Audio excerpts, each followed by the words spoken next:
गजाननं भूतगणादिसेवितं कपित्थजम्बूफलसारभक्षितम् उमासुतं शोकविनाशकारणं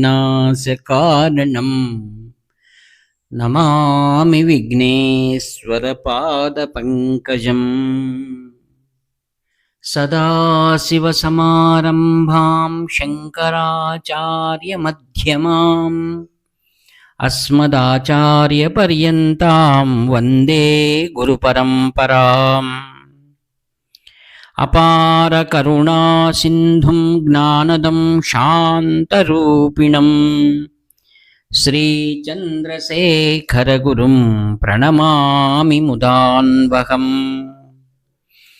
देवे देहे च देशे च भक्त्यारोग्यसुखप्रदं बुधपामरसंसेव्यं तं श्रीजयेन्द्रं नमाम्यहम्।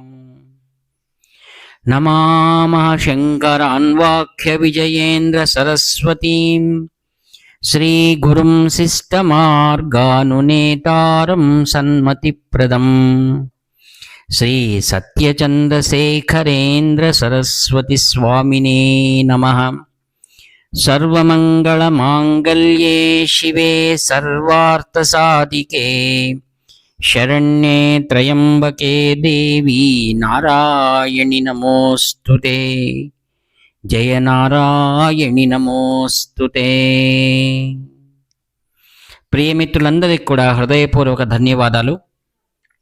ఆత్మీయులారా, కాంచి కామకోటి పరమాచార్య స్వాముల వారు 1978 నుండి 84 వరకు కూడా దక్షిణ దేశ యాత్రలో తనతో పాటుగా పూర్వ మహాస్వాములందరూ అనుగ్రహించినటువంటి తపస్సును తన హృదయంలో నిక్షిప్తం చేసుకుని తాను సాధించినటువంటి అమోఘమైనటువంటి మోక్ష సామ్రాజ్యాన్ని తన పిడికిడి యందు బంధించి సకల జనులకు కూడా శ్రేయస్సును కలిగించుటకై ఆ యొక్క దక్షిణ దేశ యాత్ర కైగొన్న విషయాన్ని మీకు అనేక మార్లు నేను మీకు విదితం చేయడం జరిగింది.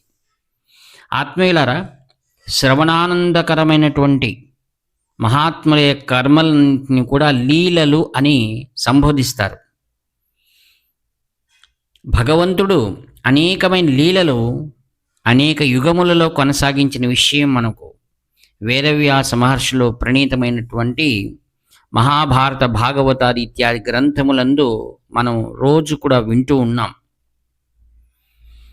వేదరాశి అంతయు కూడా ఆ యొక్క పరమాత్మ స్వరూపమైన ఆదిగురు శంకర భగవత్పాదాచార్యుల వారు విపులీకరించి ప్రస్థానత్రయములకు భాష్యం రాసి వేదవ్యాస ప్రణీతమైనటువంటి మహాభారతం నందున్నటువంటి విష్ణు సహస్రనామం ఉపనిషత్సారమైన భగవద్గీతకు మరియు సనత్సుజాతీయము అన్న వాటికి వీటినన్నిటినీ కూడా భాష్యం రచించి మనందరికి కూడా అమోఘమైనటువంటి అనుగ్రహాన్ని కలిగించినటువంటి వారి పాదధూళికి శిరస్సు వంచ నమస్కరించాలి. నేడు వేదధర్మము తలెత్తుకొని అలా ముందుకు వెళుతున్న కారణము కాంచి పరమాచార్య స్వాముల వారి యొక్క సుదీర్ఘమైనటువంటి కృషి. వారు తమ యొక్క పాదయాత్రలో అనేకమైన పుణ్యక్షేత్రములకు పునర్వైభవాన్ని కల్పించిన మహాఘనులు. వారు కర్ణాటకలో, మహారాష్ట్ర, తమిళనాడు, ఆంధ్రప్రదేశాల్లో సుదూర ప్రాంతాలకు అనగా మారుమూల గ్రామాల్లో కూడా సంచరించారు. వాటి పేర్లు కూడా తెలియని ప్రదేశాలు ఉన్నాయి. వాటికి కూడా వెళ్ళి పూర్వంలో అనేక వేల సంవత్సరాల పూర్వం అక్కడ మహాపురుషులు, దివ్యమైనటువంటి ఋషులు తపస్సు చేసిన తపోభూమిని నేడు కలియుగంలో అవసరమై ఉన్నందువలన వాటినన్నిటినీ కూడా వెలుగులోకి తీసుకొచ్చి నేడు అవన్నీ కూడా పునర్జీవితం పొంది అక్కడికి వెళ్ళినటువంటి అనేకమైనటువంటి అభాగినులు, భక్తులు అక్కడి వెళ్ళి నీటికి ఆశ్రయాన్ని పొందుతున్నారు. అక్కడి వారు చెప్తారనమాట, కాంచి మహాస్వాముల వారు రాక వలననే ఈ క్షేత్రాలన్నీ కూడా నేడు అమోఘమైనటువంటి తపస్సుతో విరాజిల్లుతూ వచ్చిన వారినందరినీ కూడా అనుగ్రహిస్తున్నాయి అని చెప్పారు. అనగా ప్రతి క్షేత్రానికి వెళ్ళినప్పుడు ఆ మారుమూల గ్రామాల్లో ఆ దేవతలలో వారు సంభాషించేవారట. అక్కడ తన తపస్సునంతటిని నిక్షిప్తం చేశారు. ఏ విధంగా ఆదిగురు శంకర భగవత్పాదాచార్యులు వారు అనేక క్షేత్రాల్లో యంత్ర స్థాపన చేసి నేడవన్నీ కూడా అమోఘమైన క్షేత్రాలుగా విరాజమానమైన విషయం మనందరికీ ద్యోతకమై ఉన్నాయి. అలానే కాంచి పరమాచార్య స్వాముల వారు చాలా మౌనంగా ఈ కార్యక్రమాలు చేశారు. ఎక్కడ యంత్ర ప్రతిష్టలో అవన్నీ చేయకుండా చివరిలో తమ తపస్సునంతటిని కూడా అంకితం చేశారు.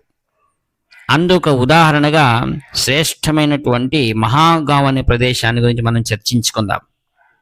మహాస్వాముల వారు అలా సంచరిస్తూ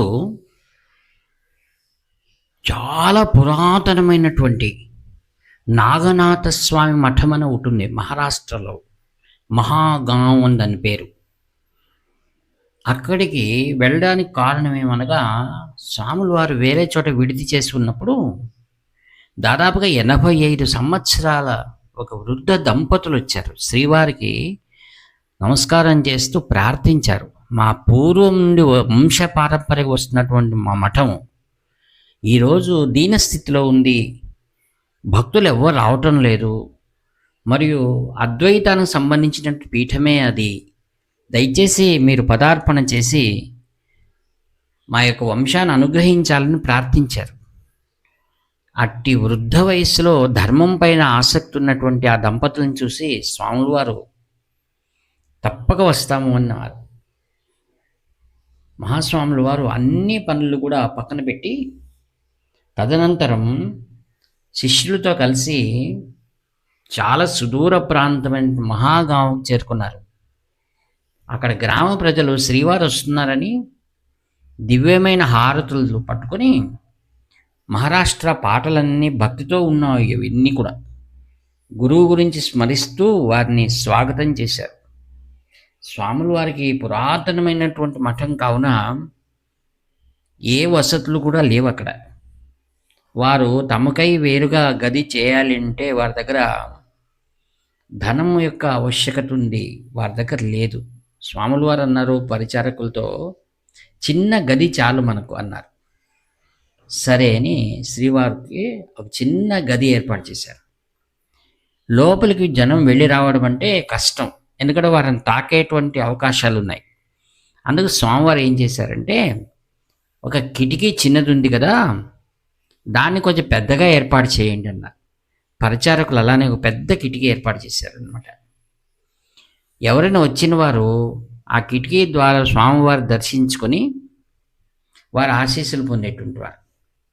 అక్కడి నుండినే శ్రీవారు వచ్చిన వారికి ప్రసాదం అందించేవారు అనమాట. ఇలా వారు అక్కడ ఉన్నప్పుడు భాద్రపద మాసం వచ్చింది. ఆత్మీయులారా, మహారాష్ట్రలో ఈ యొక్క మహాగణపోత్సవం చాలా వైభవ స్థితిలో ఉంటుంది. అది దానికి రాజకీయంగా కూడా మరియు ఆధ్యాత్మికంగా దానికి గుర్తింపు ఉందన్నమాట. ఈ యొక్క బాలగంగాధర్ తిలక్ వీరు మహాగణపతి ఉత్సవాన్ని భారతీయ యొక్క స్వాతంత్రానికి ముడిపెట్టినటువంటి మహాపురుషుడు ఆయన షోలాపూర్లోనే మొట్టమొదటిసారి మహాగణపతిని దర్శించుకొని అక్కడ ఆయనకు ఒక ఆలోచన వచ్చిందట. మహాగణపతి ఉత్సవం ద్వారా ప్రజలందరినీ సమైక్యపరచవచ్చు అని.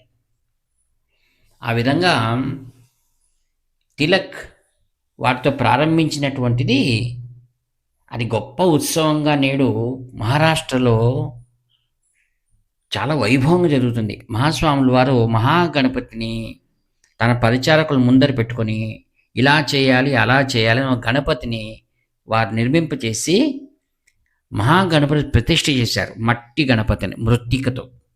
అది ఇప్పటికీ మనం అక్కడ వెళ్తే మహాగావ్లో చూడవచ్చు. మహాస్వాముల వారు చాలా రోజులు ఆ ప్రదేశంలో ఉన్నారు.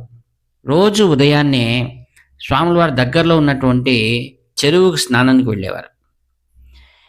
అక్కడ ఉన్నటువంటి అగ్రహారంలో ఉన్నటువంటి వారినందరినీ బ్రాహ్మణులు నిద్ర లేచేటువంటి వారు కాదు. స్వాముల వారు ఏం చేసి పరిచారకులతో వారి ఇంటి దగ్గరికి వెళ్ళి ఒకసారి తలుపు తట్టి వారిని లేపమని చెప్పేవారు. వారు విసుకుంటూ వాళ్ళు లేచి వచ్చేవారు. స్వామివారు వాళ్ళందరినీ కూడా చెరువు దగ్గర తీసుకెళ్ళి తనతో పాటుగా వారు కూడా స్నానం చేయమని చెప్పి అక్కడ తమ పరిచారకుల ద్వారా వారికి సంధ్యావందనం నేర్పించమని చెప్పారు. అంటే ఒక పాఠశాల మాదిరిగా. వారిలో ఆశ్చర్యమైంది, ఒక జగద్గురువు వచ్చి సామాన్యమైన విషయాలను సంధ్యావందనం ద్వారా కూడా నేర్పించడం అంటే మరి వారు చేసుకున్న పుణ్యమే అని మనం చెప్పుకోవాలి. అనగా ఒక ఆచార్యుడు అనేవారు చిన్న విషయము పెద్ద విషయం అనేది లేదు, ప్రతిదీ కూడా ప్రజల్లో అది అలవాటు కావాలి, దాని ద్వారా వారు చేయవలసిన కర్తవ్యాలు వారికి బోధన కావాలని వారు ప్రత్యక్షంగా నేర్పించారట. ఆ విధంగా ఆ ప్రదేశంలో ఉన్నప్పుడు గొప్ప గొప్ప రాజకీయ నాయకులందరూ వచ్చి దర్శించుకున్నారు. అందులో ప్రముఖులు అప్పటి రాష్ట్రపతి శ్రీ నీలం సంజీవ్ రెడ్డి గారు కూడా అక్కడే వచ్చి దర్శించుకున్నారు.